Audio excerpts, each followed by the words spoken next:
Hello there. I want to point out Willow. So I spent a long time talking about Willow in one of the Materia Medicas. This is one of the many willows here. This is a Salix species. And then right over here is a different Salix species, so a different kind of willow. If you looked at the flowers, you can actually see it's post-flower. It's now going to fruit on both of them. And they're pretty easy to tell that they're at least different once you know how to identify plants well. And what I'd like to do is show people how to take the bark off of willow. I'm not sure how well this will go. It's not the best time of year to do it. But here we are with the camera. And the nice thing about doing something spontaneously is if it doesn't work, you won't feel bad when you try it and it doesn't work for you, as opposed to having everything prepared already. So I cut the stem. Willow, by the way, you can just keep cutting. You can see this gets cut a lot because it's in the driveway. But the plant breaks and regrows easy. So what I'm going to do now is, just for the convenience of this, I'm just going to cut off some of the branches. So now I have a willow stem. And there's a bunch of ways of doing this, but I'll do it the most dangerous way, which is I'll open my knife and I will cut towards my heart. Now I'll just cut right over here. So basically I'm going to make an incision. Don't do it this way unless you know how to use a knife well. And the knife is just going through the outer bark, through the inner bark, and into the heartwood. You can actually see right here, this white part is the this white part is the heartwood. This green part right over there, that's the inner bark, and then you can't barely see it, but the most outer layer, you need a real good close-up, this most outer gray layer, that's the outer bark. To show it differently, by the way, I'm just going to scrape a little outer bark off. So if I go like this, and you see that green underneath, so the gray is the outer bark, and this green is the inner bark.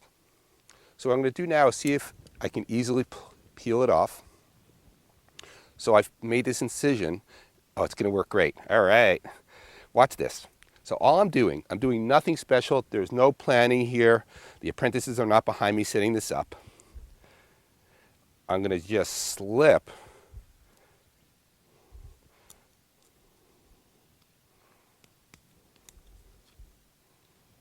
there's the heartwood.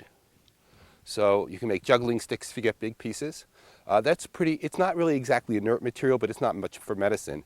And then over here, this is the part that you want.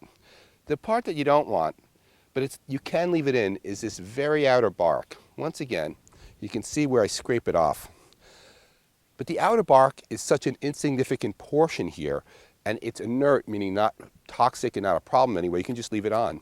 So in just seconds, I've just made this big willow quill that I can boil or tincture or make medicine out of. You can actually just chew it up as an anti-inflammatory. I don't know if you've ever thought about what a cinnamon quill is, but what a cinnamon quill is the same thing. It's a tree where they do this, and then it just curls up like that. So you can imagine this is a willow quill rather than a cinnamon quill. So I hope folks have gotten a good idea of that you could easily make your own bark medicine, especially when you know the best times to gather it. If you were to dry it, would you store it whole like that? No, I would cut it into smaller pieces. If I dried it, I would basically cut pieces like this off and dry them. And the reason is it just makes it easier to process later. Right. Some plants like willow are much easier to process when they're fresh. Some plants are easier to dry, but willow is easier to process, meaning cutting up when it's fresh. And so that was willow. Over here, by the way, is the school parking lot. If you ever decide to go to this school, this is where you will park your cars. Not the most exciting part.